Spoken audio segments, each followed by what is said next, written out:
Hello friends, তোমাদের আবার একটি নতুন ভিডিওতে স্বাগত জানাই। তো যখনই নতুন নতুন নোটিফিকেশান চলে আসবে, এসজি টিউটোরিয়াল গাইড তোমাদের ডাউট সলভিংয়ের জন্য, তোমাদের সমস্যার সমাধানের জন্য কিন্তু নতুন নতুন ভিডিও বানাবে।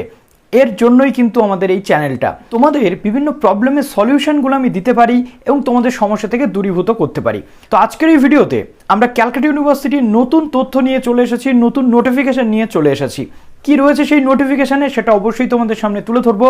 যারা নতুন আছো এই চ্যানেলে, অবশ্যই চ্যানেলটিকে সাবস্ক্রাইব করে পাশে থাকা বেল আইকনটি ক্লিক করে দাও, যাতে সমস্ত তথ্যগুলো তোমরা টাইম টু টাইম এখান থেকে পেয়ে যাও।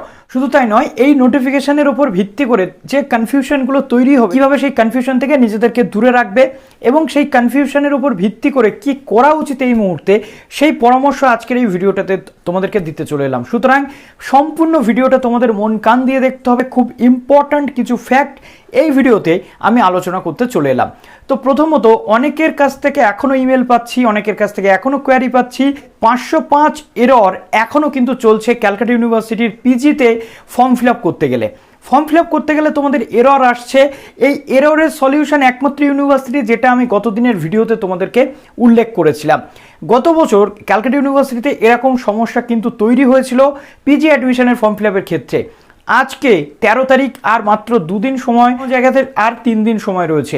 এমতো পরিস্থিতিতে এই পজিশনে তোমরা দাঁড়িয়ে রয়েছো যে ফর্ম ফিল আপ করতে পারছো না, যেটা সত্যি খুবই দুঃখজনক। গত বছরের মতো আশা করব ইউনিভার্সিটি এবারেও এর সলিউশন স্বরূপ সার্ভারের যে সমস্যা সেটা ঠিক করবেন এবং ডেটটা এক্সটেন্ড করবেন, যেমনটা গত বছরের ডেটটাকে কিন্তু বাড়ানো হয়েছিল। তো প্রথমত আমাদের এই অ্যাডমিশন, যেটা 80-20 উভয় ক্যান্ডিডেটদের ক্ষেত্রেই এখন অ্যাডমিশনের যে অ্যাপ্লিকেশন সেটা চলছে। প্রথমে অ্যাডমিশন, তার পরবর্তীতে রেজিস্ট্রেশন। তো অ্যাডমিশনের পরবর্তীতে যারা 80% ক্যান্ডিডেট, অর্থাৎ ক্যালকাটা ইউনিভার্সিটির বিভিন্ন কলেজের ক্যান্ডিডেট, তাদের কোনোভাবেই মাইগ্রেশন লাগে না। তাদের রেজিস্ট্রেশন কিন্তু অনগোয়িং রেজিস্ট্রেশন থাকে, অর্থাৎ যে রেজিস্ট্রেশনটা অলরেডি ক্যালকাটা ইউনিভার্সিটিতে রয়েছে সেটার আপগ্রেডেশন করানো লাগে। কিন্তু যে সমস্ত স্টুডেন্টসরা বাইরের ইউনিভার্সিটি থেকে তোমরা আসো 20% ক্যাটাগরির আন্ডারে, সেই সমস্ত স্টুডেন্টসদের কিন্তু মাইগ্রেশন প্রয়োজন হয়। তো ক্যালকাটা ইউনিভার্সিটির পক্ষ থেকে কি নোটিফিকেশান রয়েছে, আর এই মাইগ্রেশন, রেজিস্ট্রেশন এই সংক্রান্ত একাধিক যে ডাউট রয়েছে সেই ডাউটটা তোমাদের ক্লিয়ার করে দেবো এই ভিডিওতে। তো চলো এবার অন স্ক্রিন তোমাদেরকে দেখিয়ে দিই। ক্যালকাটা ইউনিভার্সিটির অফিসিয়াল নোটিফিকেশান যেটা বেরিয়ে গেছে, দেখো রেফারেন্স নাম্বার কিন্তু এখানে দেওয়া রয়েছে 9/9/2022। এটা কিন্তু বেরিয়েছে সেনেট হাউস থেকে।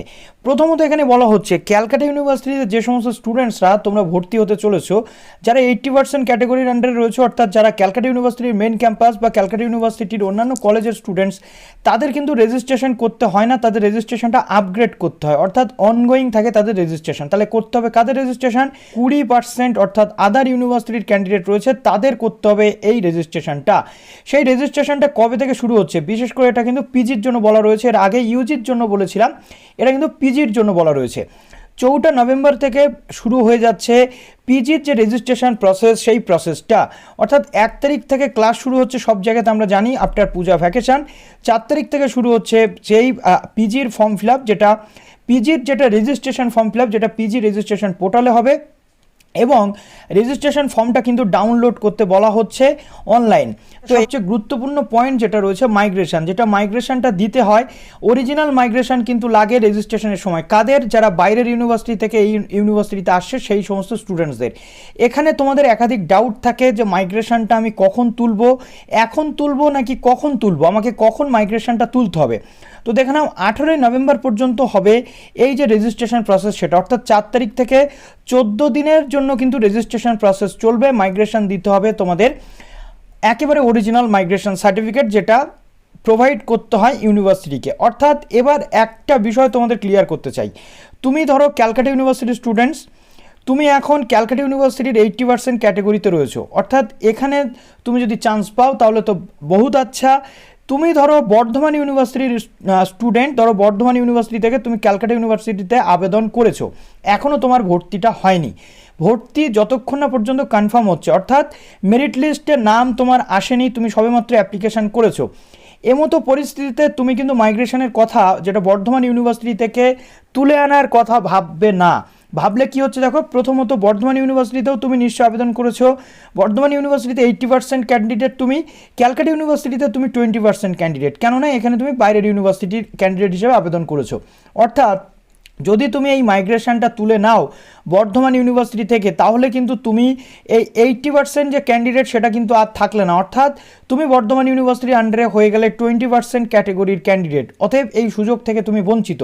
যদি তুমি ক্যালকাটা ইউনিভার্সিটিতে চান্স পাও, তখনই তুমি বর্ধমান ইউনিভার্সিটি থেকে তোমার এই মাইগ্রেশনটা তুলে আনবে ক্যালকাটাতে রেজিস্ট্রেশন করার সময়।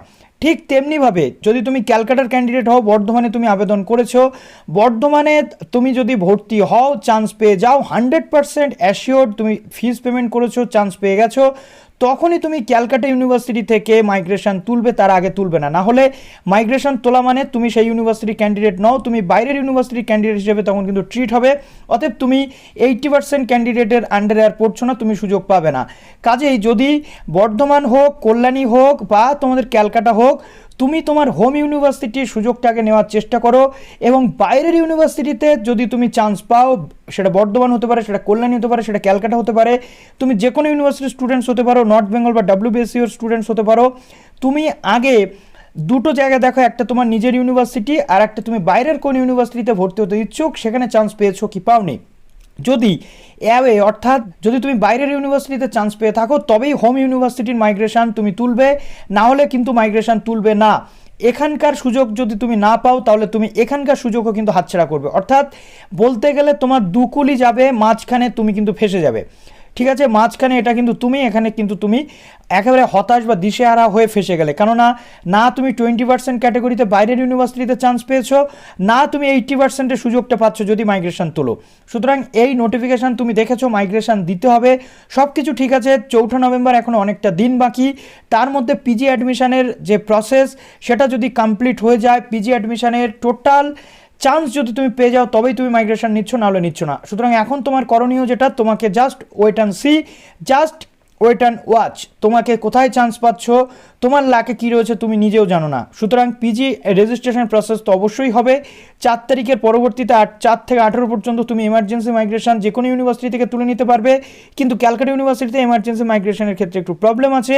যারা চাইছো ক্যালকাটাতে অ্যাডমিশন একেবারে নেবেই না, অন্য ইউনিভার্সিটিতে অ্যাডমিশন নেবে, এবং তুমি কনফিডেন্ট অন্য জায়গাতে তুমি চান্স পাবে এবং চান্স পেয়েও যাবে। যদি চান্স তুমি পেয়ে যাও 100%, তবেই তুমি ক্যালকাটাতে অলরেডি আবেদন করে দাও, যাতে করে প্রবলেম না হয়। কেননা ক্যালকাটা ইউনিভার্সিটি থেকে অন্য ইউনিভার্সিটিতে যদি তুমি যাও, মাইগ্রেশন পেতে কিন্তু একটু প্রবলেম হয়, কেননা ক্যালকাটার অনেকটা দিন টাইম কিন্তু লাগে। তো আশা করছি এখান থেকে পুরো যে প্রবলেম সেটা তোমরা বুঝতে পারলে এবং তার সলিউশনও তোমরা বুঝতে পারলে। তো চলো ভিডিওটি এখানে শেষ করলাম, এবং এখানে সমস্যা হলে দেখো একটা ম্যানুয়াল ফর্ম দেওয়া রয়েছে পিজি কোয়ারি, এটা তোমরা ফিল আপ করে পোর্টালে কিন্তু দিতে পারো বা মেল করতে পারো। তো চলো ভিডিওটি এখানে শেষ করলাম, ভালো থেকো সবাই, বেস্ট অফ লাক জানাচ্ছি, অল দ্য বেস্ট।